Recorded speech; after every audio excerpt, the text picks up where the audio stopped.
तैयारी करने वाले सभी लोगों के मन में एक क्वेश्चन रहता है कि किस चैप्टर से सर्वाधिक क्वेश्चन पूछे जाते हैं, तो उसका जवाब है औसत, एवरेज। इसी से संबंधित पेपर में सर्वाधिक क्वेश्चन पूछे जाते हैं। तो देखिए, ऐसा कोई भी पेपर नहीं है जिसमें औसत से क्वेश्चन ना आता हो। हर पेपर में औसत से क्वेश्चन जरूर आता है। तो देखिए, कुछ महत्वपूर्ण क्वेश्चनों के बारे में हमने इस चैप्टर के बारे में बात की है, जानते हैं। देखिए, पहला क्वेश्चन आपकी स्क्रीन पे दिखाई दे रहा है, जो कम से कम पेपर में 100 बार पूछा गया। ये पूछा जाता है प्रथम 10 प्राकृतिक संख्याओं के वर्गों का औसत। ये क्वेश्चन महत्वपूर्ण क्यों होता है? क्योंकि इसमें दो तरीके से करना होता है। सबसे पहले हमें क्या करना होगा? वर्गों का योग, 1 का वर्ग, 2 का वर्ग, 3 का वर्ग, ऐसे चलते चलते 10 का वर्ग। पहले तो वर्गों का योग निकालना होगा, फिर औसत निकालना होगा। योग निकालने का एक महत्वपूर्ण और छोटी सी शॉर्ट ट्रिक होती है, समझिए क्या होती है। जहां तक भी वर्ग जा रहे हैं तो वो संख्या लिखनी है, उससे अगली संख्या लिखनी है, और इन दोनों को जोड़ लेना। 10 और 11 21 बटे 6 गुना अंतर। क्या बताया मैंने? लास्ट संख्या 10, उससे अगली 11, दोनों को जोड़ा तो 21, इसी में मल्टीप्लाई कर देनी है। बटे 6 फॉर्मूले में ही है, गुना अंतर किसी का भी निकाल सकते हो। तो मैंने 3 से काटा 7 बार, 3 से काटा 2 बार, 2 से काटा 5 बार, 11 पंजे 55 सत्ते 385। अब संख्या कितनी है? 10 तक गई है तो 10, तो 10 का भाग दूंगा तो कितना आएगा? 38.5। जिन लोगों को समझ में नहीं आया, एक बार शॉर्ट में डायरेक्ट सवाल को समझा देता हूं। कहाँ तक पूछा? 1 का वर्ग, 2 का वर्ग, ऐसे ही चलते चलते 10 का वर्ग। तो लास्ट संख्या 10, उससे अगली 11, दोनों का योग 21 बटे 6 गुना अंतर। 3 से काटा 7, 3 से काटा 2, 2 से काटा 5, 11 पंजे 55 सत्ते 385। अब 10 संख्या 10 का भाग दे दिया तो कितना आ गया? 38.5। अगला क्वेश्चन देखिए, काफी महत्वपूर्ण क्वेश्चन। पहला 8 रुपये, 3.8 रुपये और 50 पैसे, औसत निकालना है। तो सभी को मैंने पैसे बना लिया, 800 पैसे, 380 पैसे और 50 पैसे हैं, सभी को जोड़ लिया। 430 और 800 कितना हो गया? 1230।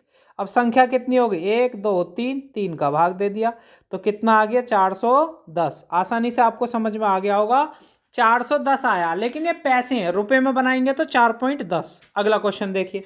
अगला क्वेश्चन और भी महत्वपूर्ण क्वेश्चन है, पेपर में पूछा जाता है हर बार।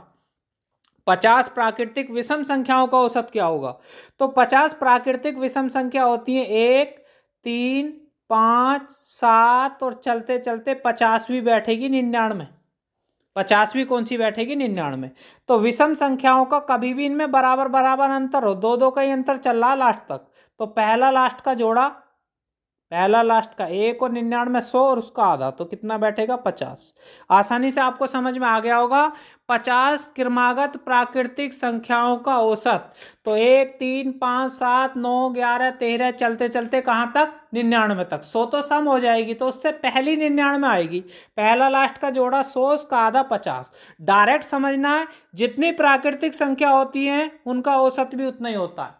10 प्राकृतिक संख्याओं का औसत 10 ही होगा, 20 प्राकृतिक का 20 ही होगा, और 50 प्राकृतिक का भी कितना आया? 50 ही आया। ये शॉर्ट है। अगला क्वेश्चन देखिए, 40 क्रमागत सम संख्याओं का औसत।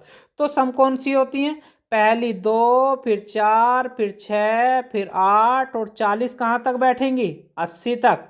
हमेशा जो वो होती हैं आपकी सम संख्या, वो उसके दुगने तक बैठती हैं। जैसे 40 तक पूछा तो 2 4 6 8 चलते चलते 80 तक। मैंने बताया था जब बराबर बराबर अंतर हो, औसत निकालना हो, पहला लास्ट का जोड़ा और उसका आधा, तो कितना बैठेगा? 41। आसानी से आपको समझ में आ गया होगा।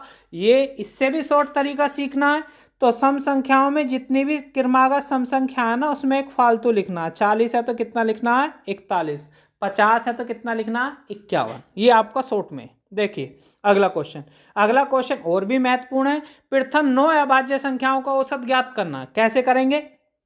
अभाज्य संख्या का कोई शॉर्ट तरीका नहीं होता, इसे सोल्व करना होता। पहले बैठेगी या पहली अभाज्य 2 होती है। याद रखिए पहली अभाज्य क्या होती है? 2। एक मत लिख देना, गलत हो जाएगा। पहली 2 है, फिर 3 है, फिर 5 है, फिर 7 है, फिर 11 है, फिर 13 है, फिर 17 है, फिर 19 है। कितनी हो गई? 1 2 3 4 5 6 7 8, फिर कितनी बैठेगी? 23। 9 हो गई।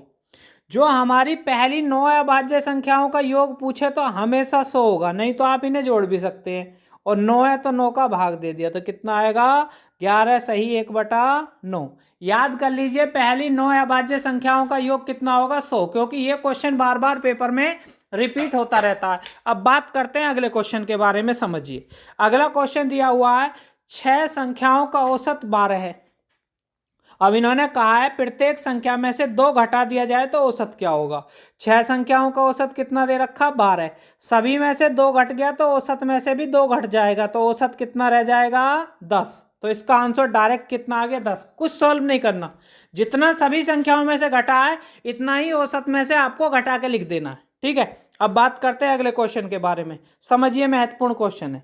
7 के प्रथम 5 गुणज, 7 एकम 7, 7 दूनी 14, 7 तिया 21, 7 चौक 28 और 7 पंजे 35। 7 के क्या हो गए 5 गुणज। अब औसत पूछा है, तो औसत का मतलब है पहला लास्ट का जोड़ा और उसका आधा कर दिया, तो कितना बैठेगा 21।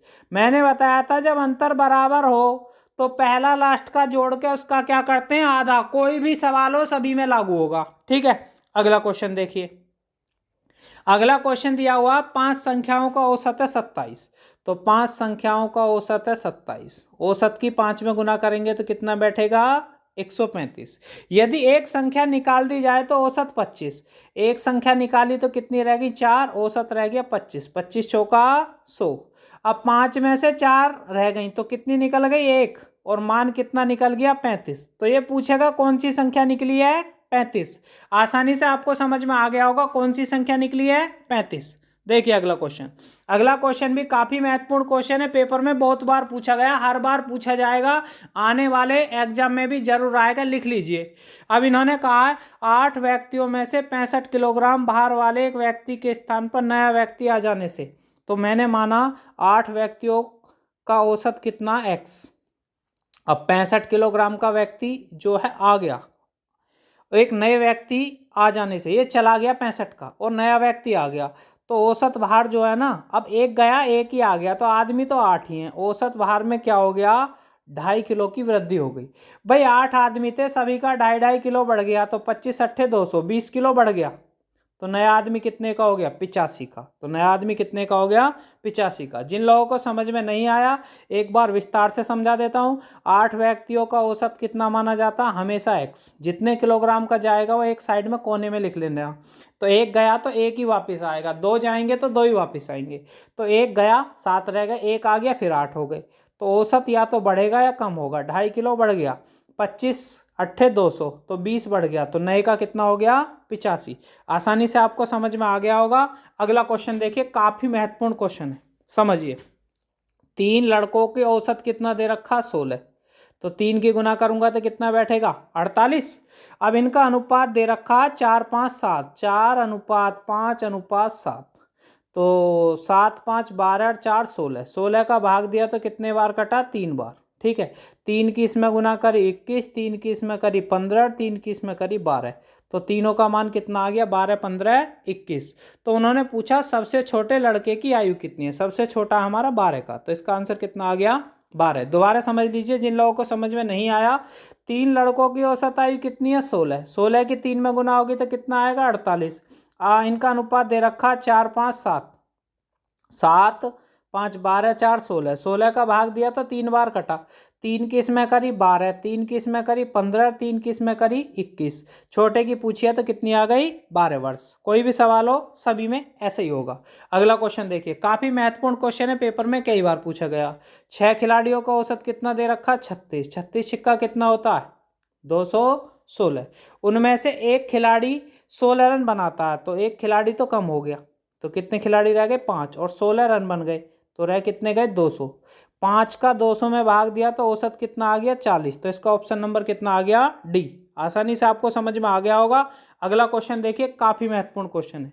40 छात्रों की औसत आयु है 15 वर्ष, 40 छात्र औसत है 15, 15 की गुना करूंगा तो कितना बैठेगा 600। इन्होंने कहा 10 नए छात्र आ गए, तो अब कितने हो गए 50, तो औसत हो गया 15.2, गुना करूंगा तो कितना आएगा 5 दूनी 10, 5 पंजे 25 से 26, 5 एकम 5 और 2 7, अब हो गया 760। तो आदमी तो बढ़े 10 और मान कितना बढ़ गया 160, तो औसत पूछा जाएगा तो कितना आएगा 16। दोबारा समझिए, 40 का 15 था, 15 चौका 60, 10 छात्र बढ़ गए तो हो गए 50, 15.2 गुना करी तो 760, तो मान कितना बढ़ा 160, इधर कितना 10, जीरो से जीरो खत्म, तो इसका आंसर कितना आ गया 16। आसानी से आपको समझ में आ गया होगा। अगला क्वेश्चन देखिए, काफी महत्वपूर्ण क्वेश्चन है। एक बल्लेबाज ने 11वीं पारी में शतक लगाया, तो 11वीं पारी में कितने रन बनाए 100, जो रन बनाए एक साइड में लिख लो। उन्होंने कहा औसत 5 बढ़ गया, तो हमें ऐसे सवाल में करना क्या है, जिस पारी में वो रन बनाएगा 11वीं पारी में बनाए तो एक कम करके लिखना, तो 10 पारियों में औसत कितना होगा x। 11वीं पारी में 100 रन बनाए और औसत में 5 की बढ़ोतरी कर दी, 10 पारियों में कितना था x, जितने रन बनाए वो कोने में लिखने, और 11वीं पारी में औसत 5 बढ़ गया, तो पहले कितना था x, अब हो गया x प्लस 5, 10 पंजे 50। यदि रन वाले में क्या करना, बढ़ा है तो घटा के लिखना और घटा है तो बढ़ा के लिखना, तो इसका आंसर कितना आएगा 50। आसानी से आपको समझ में आ गया होगा। अब अगला क्वेश्चन आपकी स्क्रीन पे दिखाई दे रहा, काफी महत्वपूर्ण क्वेश्चन है, कई पेपरों में पूछा गया। समझिए, 5 क्रमागत विषम संख्याएं, तो मैंने क्या क्या दे रखा है इनका नाम, A B C D और E, सभी का औसत दे रखा 47। तो औसत जो होता है वो बीच की संख्या होती है। कहाँ की संख्या होती है, बीच की। अब इन्होंने कहा है तो विषम संख्या कही है, तो इससे पहले 47 से पहले 45 और उससे पहले 43, इसके बाद कौन सी होगी 49 और फिर कौन सी होगी 51। तो इन्होंने कहा ए और डी की गुना, ए और डी की गुना बतानी है, तो 43 गुना 51, बस इनकी गुना करके लिख देना है। जो भी आएगा वो आंसर आपको कमेंट करना है, इसकी मल्टीप्लाई का जो भी आंसर आया वो आपको क्या करना है, कमेंट करना है। तो वीडियो को यहीं पे समाप्त करते हैं। जिन लोगों ने चैनल को सब्सक्राइब नहीं किया वो सब्सक्राइब कर लें।